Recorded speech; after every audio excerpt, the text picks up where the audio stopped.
शुक्रिया, धन्यवाद। और पाटलिपुत्रा के लोकसभा के उम्मीदवार आदरणीय रामकृपाल यादव जी, आदरणीय राजेंद्र गुप्ता जी, रणवीर नंदन जी, संजय टाइगर जी, दानिश इकबाल जी और आप सभी मीडिया के साथीगण, आज हम लोगों ने महागठबंधन, ये जो नाम बदलकर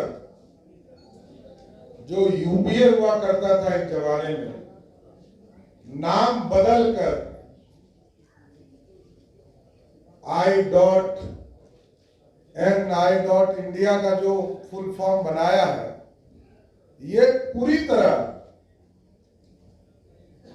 ये नकली राष्ट्रवाद दिखाने का प्रयास है। और ये लोग भारत को श्रेष्ठ करने के लिए नहीं बैठे, ये भारत को तोड़ने वाले संगठन के लोग हैं।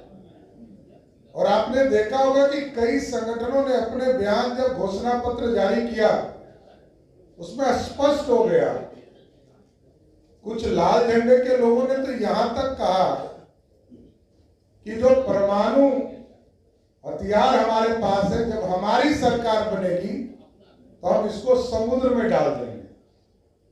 आप सोचिए, भारत को कमजोर करने वाले, महागठबंधन बनाने वाले, और पूरा देश जानता है कि कांग्रेस पार्टी ने 55 साल इस देश में राज किया, कैसे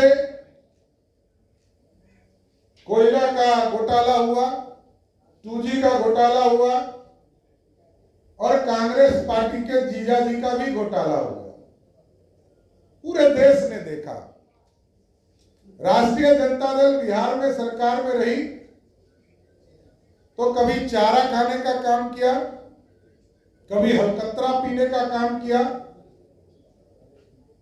और आज तो सिर्फ और सिर्फ परिवार के लिए लालू प्रसाद जी का जीवन ही समर्पित है। कोई बिहार के कल्याण के लिए कोई काम लालू प्रसाद जी ने लंबे समय तक बिहार की राजनीति में काम किया, लेकिन कभी गरीबों का चिंता नहीं किया। और बिहार में घोटाला का सीरीज बन गया कि मुख्यमंत्री रहते हुए वो चारा के आरोप सिद्ध हुआ, उनको सजा हुआ, और राहुल गांधी की कृपा से जब ऑर्डिनेंस फाड़े गए तो आज लालू जी मुखिया भी नहीं बन सकते। एनडीए के साथियों ने तो जो प्रमाण दिया उससे स्पष्ट था कि लालू जी ने भ्रष्टाचार और घोटाला किया। तो आज स्पष्ट है कि ये पूरी तरह गठबंधन के पूरे डिटेल में हम लोगों ने जो कांग्रेस के पाप हैं इसको बताने का काम किया। चाहे वो आपको याद होगा कि 83-84 में जो दंगे हुए इस देश में, दंगे में पूरी तरह कांग्रेस का हाथ रहा। बिहार में भागलपुर का दंगा हुआ, उसमें कांग्रेस पार्टी का हाथ रहा। जबकि एनडीए की सरकार बनी तो दंगे में जो लोग थे उनको सजा भी देने का काम किया गया और उनको मुआवजा भी देने का काम किया, जिन लोगों के ऊपर एक तरह से अत्याचार हुआ। तो साथियों, एकदम स्पष्ट है कि ये राजद की लूट और भ्रष्टाचार ये पूरी तरह एक एक देश की जनता जान रही है और सब समझ चुके हैं।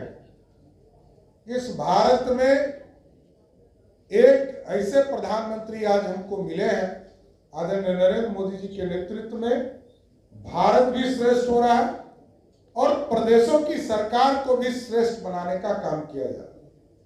और आप लोगों ने देखा कि 2004 से लेके 14 तक जब बिहार में सरकार और देश में सरकार चल रही थी, तो बिहार जैसे राज्य को 13 फाइनेंस में जितनी राशि मिली मात्र 7,000 करोड़ रुपया। और उसके बाद जब एनडीए की सरकार बनी तो आप समझ सकते हैं कि आज बजट का लगभग 80% राशि देश के यशस्वी प्रधानमंत्री नरेंद्र मोदी देने का काम। 2,78,000 करोड़ का बजट है बिहार का, जिसमें लगभग 2 लाख करोड़ रुपया भारत की सरकार सहायता करती है, असिस्टेंट देती है, टैक्सों से आता है। आप सोचिए कि बिहार जैसे प्रदेश को विकसित बनाने में नरेंद्र मोदी जी की सरकार है। लेकिन कांग्रेस पार्टी एक तो परिवारवाद में विश्वास करती है, दूसरा जो राष्ट्रीय जनता दल उनके गठबंधन के लोग हैं वो पूर्ण रूप से सिर्फ एक परिवार के प्रति ही पूरा जीवन है, कोई दूसरा कुछ नहीं। इसलिए आज इस पूरे एक पूरा ब्रीफ आपको उपलब्ध कराया गया है कि ठगबंधन के लोग पूरी तरह भारत को लूटने का काम करेंगे, नौजवानों को ठगने का काम करेंगे और नौजवानों को यह दिखाया जा रहा है कि हमने ही काम किया है।